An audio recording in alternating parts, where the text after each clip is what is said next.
Voici la preuve sur une partie de la conspiration qui est contre moi avec une micro-puce insérée à la base de mon cou, qu'Allah vous sauve de l'enfer.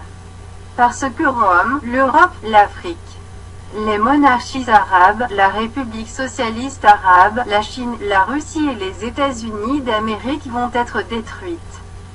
L'enfer sur terre va arriver dans très peu de temps pour ce que l'humanité m'a fait, le descendant de Moïse, de David et de Salomon. Parce qu'on n'affiche pas Allah avec un œil au sommet de la pyramide des Nations Unies et des sauvages d'origine africaine et maghrébine. Cette micro-puce qu'ils ont placée dans mon cou est la preuve de cette conspiration mondiale jusqu'au sommet du Vatican à Rome. Il a fallu que j'ouvre cette plaie avec un couteau pour montrer la vérité sur cette conspiration, afin qu'elle ne soit pas cachée ou censurée par mes ennemis sur YouTube que sont les féministes. Le peuple maudit d'origine africaine, les athées de socialistes et de communistes, puis les libéraux. Allah est le plus grand, et c'est sa superpuissance qui va parler très bientôt sur la terre. Toute l'humanité doit se préparer à voir cette superpuissance d'Allah qui va frapper la planète Terre avec ces femmes rebelles qui désobéissent à l'autorité de leur mari et finissent par se dévoiler.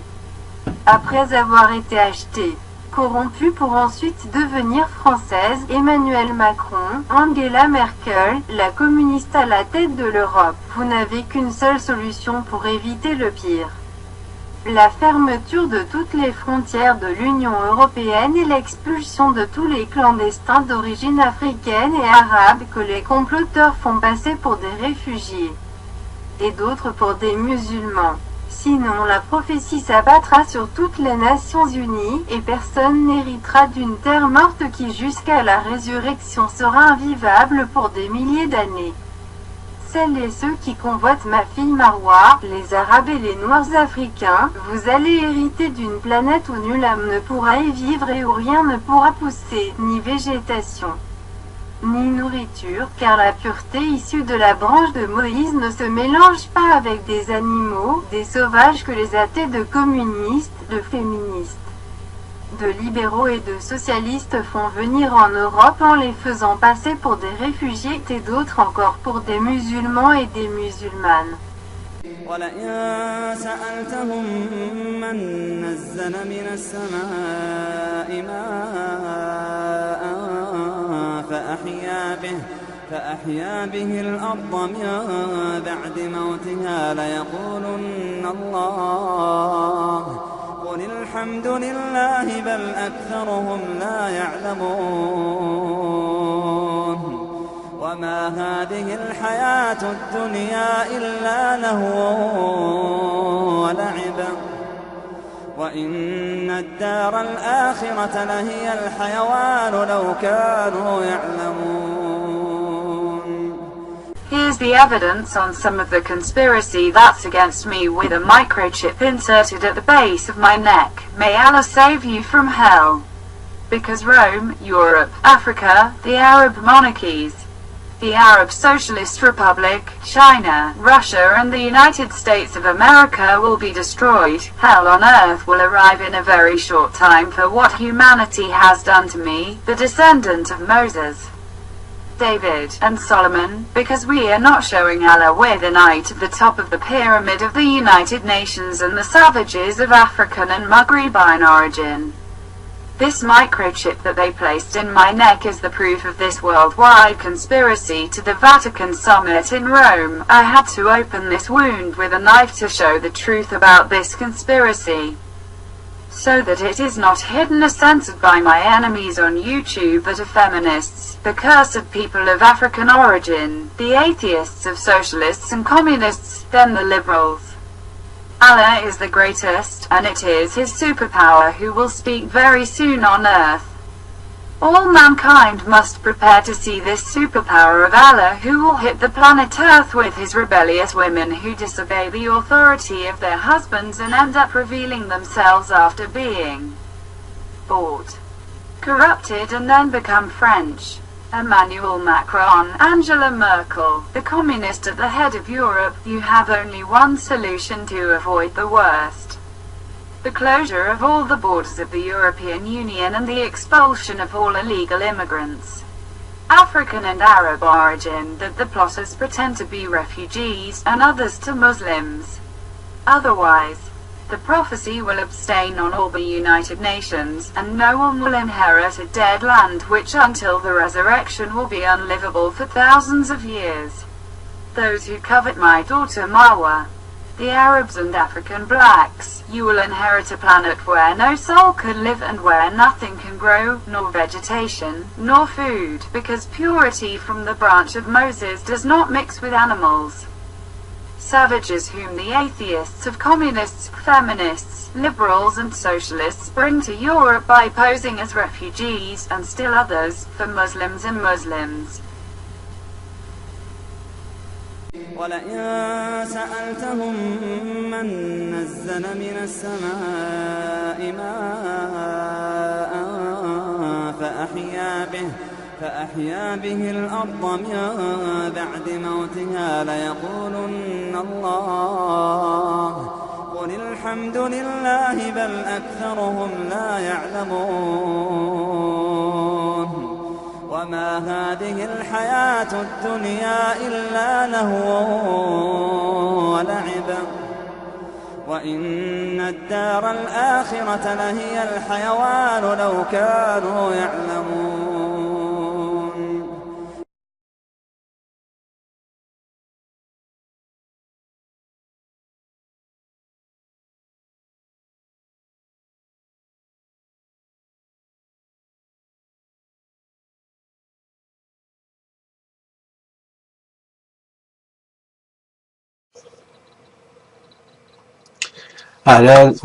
Salut à tous, bienvenue sur Maroc Atlantis. C'est Ayour Atlas pour vous parler de sujets d'actualité. Et en fait, je vous fais une petite vidéo. Alors c'est au sujet du Makhzen, donc de l'État marocain et de tout ce qui se passe dans l'actualité, évidemment depuis ces derniers mois, parce que c'est vrai qu'il y a beaucoup de sujets que nous n'avons pas traités.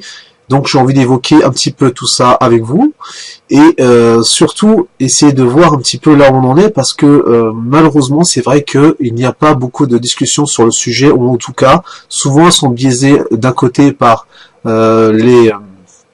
ce qu'on appelle les ultranationalistes, hein, mais bon je dirais plutôt les faux patriotes du système, et ceux qui sont justement anti-système, et ceux qui sont pour l'anarchisme, et ce que nous ne voulons pas justement.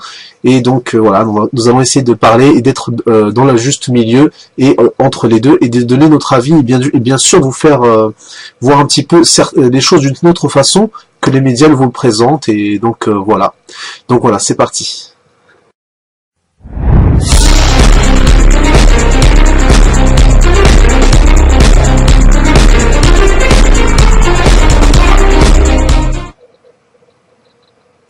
Alors oui les amis, donc je vais être bref sur la question, parce que c'est un sujet très très long, donc il y a beaucoup de sujets qu'on n'a pas évoqués depuis des mois, et l'actualité ne s'est jamais arrêtée. Néanmoins, on peut synthétiser les choses. Disons que j'ai envie de revenir sur un sujet qui m'a beaucoup choqué et beaucoup interpellé, c'est la négrophilie dans les médias marocains. Donc moi j'ai vu, énormément de choses au Maroc, donc je sais que déjà la population, les gens ne sont pas informés, donc il y a une véritable omerta sur le sujet de l'immigration subsaharienne, donc nigérienne. Il y a aussi un problème, si vous voulez, économique, dans le sens où on nous présente la chose comme un bénéfice pour la nation. On nous présente aussi cela un bénéfice par rapport au Polisario, donc pour le Sahara marocain. Donc on nous dit que voilà, ça va permettre, si vous voulez, un renforcement unilatéral sur la question du Sahara, etc. Bien sûr, c'est la soupe médiatique, hein, c'est la soupe qu'on nous sert aux infos tous les jours, etc. Mais ce n'est pas la réalité, et ce n'est encore moins un argument de vente, puisque même si nous récupérions par exemple le Sahara, même dans sa totalité, et même si l'Algérie reconnaissait la marocanité du Sahara occidental, ce serait néanmoins un échec, parce que finalement on aurait un Maroc négrophile et un Maroc complètement déstructuré, si vous voulez, qui n'aurait plus aucune homogénéité raciale, surtout dans les villes, dans les grandes villes arabes. Et donc finalement, on aurait un Maroc complètement disloqué avec des problèmes comme en France, hein, avec l'immigration et puis des problèmes d'insécurité, des problèmes de culture, de sous-culture, parce que finalement c'est ça qui va arriver, hein, c'est qu'on aura une sous-culture qui va s'imposer, on aura évidemment des problèmes par rapport aux générations futures, donc le métissage va apporter, si vous voulez, déjà qu'il y a un problème identitaire grandissant. Si en plus de ça, il fallait que nous soyons encore plus perdus dans ce qui fait notre identité et ce qui fait notre culture, alors là, évidemment, je pense que pour le Maroc, il n'y a aucun avantage à tirer d'une collaboration dite Sud-Sud. Donc à partir de là, nous pensons que évidemment c'est une erreur de faire une telle chose, et encore moins un argument de dire que c'est bénéfique pour le Sahara, pour la fin du Sahara. Donc ça c'est voilà. Donc c'est pas un argument. Par contre, là où je voulais surtout en venir, c'est que j'ai remarqué une véritable alliance, si vous voulez, et non pas juste une alliance stratégique, mais une alliance vraiment profonde, hein, fraternelle. J'ai presque envie de dire c'est une alliance religieuse entre le Marzen et les pays nigériens, donc subsahariens, c'est-à-dire une véritable fraternité, hein, là on peut même parler de maçonnerie arabo-nigérienne, c'est-à-dire une volonté absolue de créer comme une loge, hein, si vous voulez, hein, une fraternité de gens qui se rassemblent autour d'idées et de volontés communes, et évidemment en disant frères, nous sommes tous frères. Enfin voilà, le leitmotiv est ainsi. Mais nous disons juste que voilà, nous voyons les choses et nous sommes vraiment très très déçus, très choqués de voir cette fraternité grandissante. Et nous disons surtout que les médias marocains sont en train de nous faire un lavage de cerveau, hein, donc c'est le brainwashing, hein, donc on est en train de nous laver l'esprit en nous faisant avaler le fait que les Nigérians sont des gens comme nous. Or ils ne sont pas comme nous. Cela ne veut pas dire que nous les méprisons. Cela veut juste dire qu'ils sont différents de nous et qu'ils ont leur place parmi les gens comme eux. C'est-à-dire les gens du sud du continent sud, c'est-à-dire de la Nigérie, tout ce qui est en dessous du Sahara, ces gens sont bien chez eux, entre eux, et je vois pas et de toute façon, je ne vois pas pourquoi on serait obligé de s'adapter à leur culture alors que nous sommes chez nous. Eux, quand ils viennent au Maroc, ils imposent leurs règles, ils veulent que nous faisons les choses à leur manière, et quitte à l'imposer par la violence. Et ça, nous pouvons le cautionner, et nous pouvons l'accepter, et donc c'est quand même assez étonnant de voir cela. Mais en tout cas, voilà, on veut nous les imposer dans les médias, on nous les montre comme des gens bien, des gens de bonne volonté. Alors on nous les montre partout, donc c'est dans les publicités, on nous les montre dans les infos, on nous les valorise dans l'art, moi qui ai beaucoup de gens de ma famille qui sont dans l'art, par exemple, qui font de la peinture, etc. Je sais, j'ai entendu, j'ai vu moi par mes propres yeux des compétitions artistiques, hein, vous savez, ils font comment on appelle ça, un peu comme des festivals, hein, vous voyez déjà, donc ils rassemblent les artistes, les jeunes artistes prometteurs, tout ça, ils leur font faire des peintures donc c'est un concours, hein, mais avec une récompense à la clé, ou alors en voyage, je sais pas, mais en tout cas, voilà, ils leur disent comme thème, peigner des femmes noires. Voilà, des Nigériennes. C'est extraordinaire, parce que il y a tout. C'est comme une chape de plomb, hein, tout s'abat comme ça médiatiquement. C'est-à-dire que nous, on se bat pour mettre en garde nos frères de l'invasion nigérienne et de tout le mal que ça va causer. Comme on l'a déjà dit par rapport à l'Algérie, donc les mafias que ces gens créent dans le pays qui les accueille, donc des mafias, des États dans l'État, donc ils créent des faux billets, vendent de la cocaïne, font de la prostitution et que sais-je. C'est un détail, mais malheureusement c'est un détail parce qu'il faut bien pire que ça. Mais en tout cas, c'est pour vous dire, on essaie de mettre en garde les gens, mais malheureusement on n'a pas la force médiatique et ni l'unité, parce que malheureusement, quand on essaie de diffuser une info et de mettre en garde les gens, il y a très peu de gens qui diffusent, en tout cas pas assez, et les médias nationaux évidemment ont pignon sur rue, donc quand ils disent une chose, c'est une vérité établie, comme ça tombe et on peut pas dire le contraire. En tout cas, voilà, nous disons juste qu'il faut voilà, mettre en garde, passer le message autour de vous, dire qu'il faut faire très attention, parce que aujourd'hui ils sont peut-être quelques dizaines de milliers, mais ça va en augmentant et les lois vont en leur faveur. Mais en tout cas, ce que je veux surtout dire, c'est que le Makhzen est en train de faire des lois qui favorisent l'arrivée des migrants subsahariens, leur mariage et évidemment leur obtention de la nationalité, mais surtout qu'ils traitent avec une sympathie grandissante ces gens-là, alors qu'ils tuent des Marocains, d'accord, donc il y a eu des morts récemment, donc ils les traitent avec une sympathie très très très inquiétante. Donc nous sommes plus chez nous, ça c'est une réalité, c'est-à-dire que l'État ne veille pas à la sécurité et au bien-être des Marocains, elle veille à la sécurité et au bien-être des migrants. Et cela paraît fou et caricatural de le dire comme ça, mais pourtant c'est la pure réalité.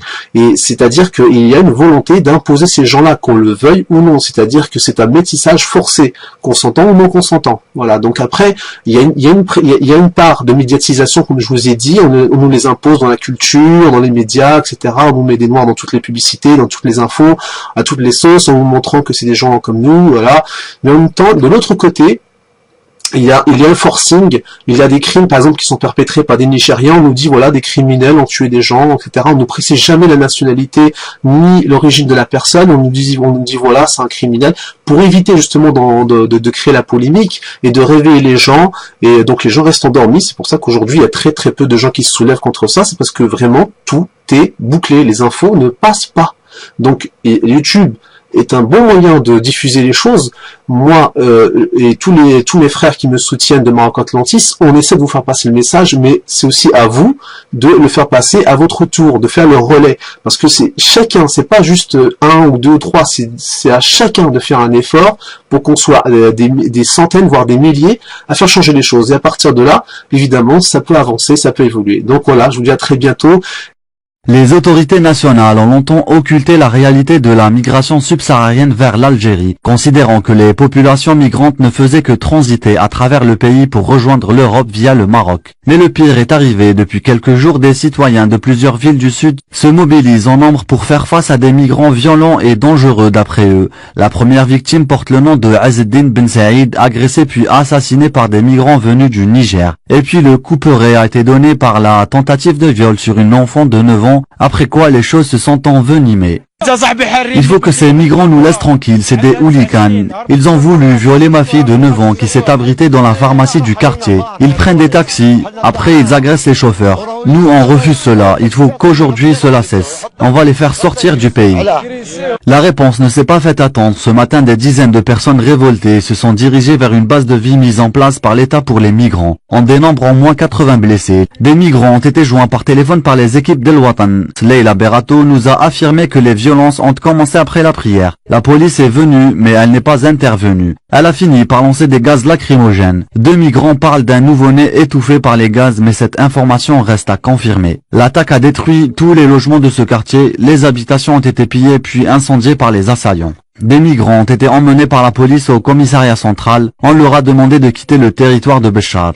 Certains ont été conduits par les autorités vers Adrar. Il y a un certain nombre de blessés qui ne sont pas allés à l'hôpital par peur. Les migrants joints par El Watan disent ne pas avoir d'informations concernant le viol de la petite fille, ce qui, selon la rumeur, aurait provoqué la colère des Algériens. Et à titre de dernier avertissement pour toute forme de censure contre cette vidéo qui au jour du règlement des comptes. Cette censure cachée aura de graves conséquences sur le peuple français et ses dirigeants. Les incroyants et infidèles devenus les ennemis du Messie après lui avoir placé cet implant pour mieux le surveiller et le géolocaliser. Mais aussi et surtout de graves conséquences sur la nation marocaine, sur son peuple de la perversité et sur sa monarchie de l'imposture islamique. La meilleure alliée de la France a été ayant mis en place cette monarchie de l'imposture islamique pour ensuite la protéger dans leur coopération très étroite entre sociétés secrètes. Les services secrets, dont les opérations extérieures de la France, OPEX, proches des services de renseignement marocains. Allah n'est pas borné avec un œil humain et au sommet de la pyramide ou dans une pyramide, lui aussi, Allah, il vous surveille de très près. Tout comme ces anges avec votre complot mis en place contre le père de la petite fille Marwa, à qui l'autorité exclusive doit revenir à son père. Et c'est sans condition pour la paix universelle avec Allah et ses anges. And as a last and final warning for any form of censorship against this video, which on the day of the settlement of the accounts, this hidden censorship will have great consequences on the French people and its leaders, the unbelievers and infidels who became the enemies of the Messiah. After they placed this implant into his neck to better monitor and geolocalize him, but also great consequences on the Moroccan nation, on his people of the perversity and on his monarchy of the false Islamic governance, who became the best ally of the France atheist nation and people having put in place this monarchy of the false Islamic governance, to then protect her in the very close cooperation between secret societies, secret services, including the external operations of France, OPEX, close to Moroccan secret services. Allah is not one-eyed with an atheist human eye at the top of the pyramid or into the pyramid. He too, Allah, He is watching you very closely. Just as His angels with your conspiracy set up against the father of the little girl Marwa, to whom the exclusive authority must return to his father. And it is unconditional for the universal peace with Allah and His angels. يستعجلونك بالعذاب ولولا أجل مسمى لجاءهم العذاب وليأتينهم بغتة وهم لا يشعرون يستعجلونك بالعذاب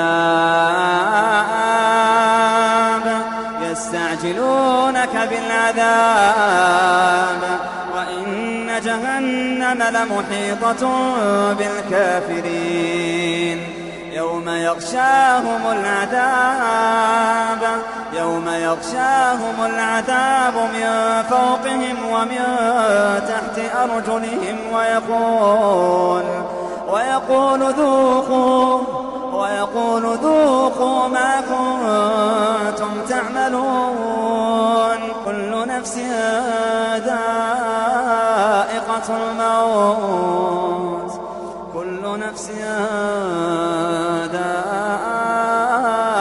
الموت ثم إلينا ترجعون